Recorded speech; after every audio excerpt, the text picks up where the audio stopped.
アーイシャ・アッターが彼女を喜ばれますようにの伝承です。あるアラブの部族に、黒人の女奴隷がいました。部族の人々は彼女を解放しましたが、その後も彼女は彼らと共に暮らしていました。その女性はこう語りました。ある時、その部族の幼い女の子が、革でできた赤色の帯、ウィシャーフを身につけて外に出ました。彼女がその帯を置いたのか、あるいは落としたのかしたところ、そこに鳥居が通りかかりました。地面に落ちていたその赤い帯を肉だと勘違いした鳥は、それをひったくって飛び去ってしまったのです。部族の人々が帯を探しましたが見つからず、彼らはその女性が盗んだのだと疑いました。彼らは執拗に身体検査を始め、ついには私の皮膚まで調べたのです。私が彼らに囲まれて立っていると、ちょうどそこにあの鳥が再び現れ、帯を落としていきました。帯は彼らの真ん中に落ちました。私は言いました。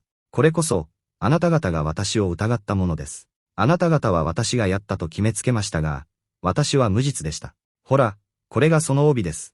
その後、彼女はアッラーの死と、彼にアッラーの平安と祝福あれのもとへやってきて、イスラムに入信しました。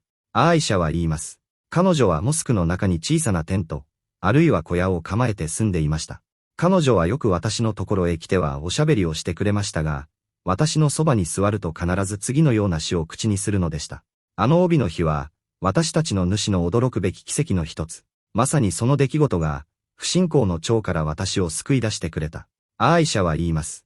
私が彼女に、どうして私と一緒に座るたびに、いつもそれを言うのですか、と尋ねると、彼女はこの、冤罪の物語を私に話してくれたのです。サヒーフ・アルブハーリー第439番。ハディースの解説。私たちの主、アッターは、僕たちに対して、特に弱者や虐げられた者に対して慈悲深くあられます。主は不当な扱いを受けた者を助け、遅かれ早かれ必ず真実を明らかにされます。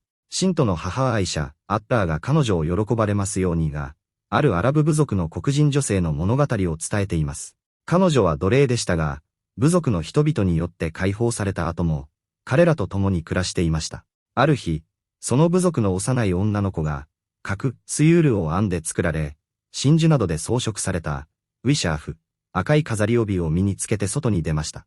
ところが、その子が帯を落としてしまったところ、ハディアーという鳥が飛んできて、その赤い帯を、肉だと思い込んでひったくり、飛び去ってしまいました。部族の人々は、帯を探しましたが見つからず、この女性が盗んだのだと疑いました。彼らは彼女を厳しく取り調べ、ついには皮膚まで調べるという屈辱を与えたのです。神による無実の証明。しかし、アッラーは彼女の無実を奇跡的な形で証明されました。彼女が彼らに囲まれて立っていると、先ほどの鳥が頭上を通りかかり、口にしていた帯を落としたのです。帯は彼らの目の前に落ちました。彼女は言いました。これがあなた方が私を疑ったものです。私は無実です。この出来事をきっかけに、彼女は預言者ムハンマド、彼にアッラーの平安と祝福あれのもとを訪れてイスラムに入信しました。不信仰の蝶から私を救った。彼女はマディーナのモスク内に小さな住居、ヒブアーを構えて住むようになりました。彼女はよくアイシャを訪ねては、次の詩の一節を口にしました。あの帯の日は、私たちの主の驚くべき奇跡の一つ。まさにその出来事が、不信仰の蝶から私を救い出してくれた。彼女にとって、冤罪という苦難は、人生を不幸から幸福へと変える転換点となりました。それは、災い転じて福となすという言葉の通り、彼女をイスラムへと導き、不信仰の地、ダール・アルクフルから信仰の地ダール・アルイマーンへと移住、ヒジュラさせる理由となったのです。このハディースから得られる教訓メリット。神の正義、アッターは、たとえ相手が、その時点で、未信者であっても、虐げられた者の苦しみを取り除き、奇跡をもって真実を明らかにされることがある。神の正義は、信者、未信者を問わずすべての人に及ぶ。モスクへの宿泊、住む場所がない者は、男女を問わず、誘惑や混乱、フィトナーの恐れがない限り、モスクの中に住むことが許される。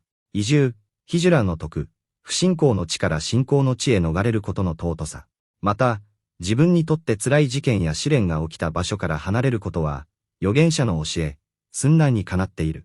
試練の中の慈悲、人間にとって一見、悪いことに見える出来事も、実はより大きな善や救いにつながっていることがある。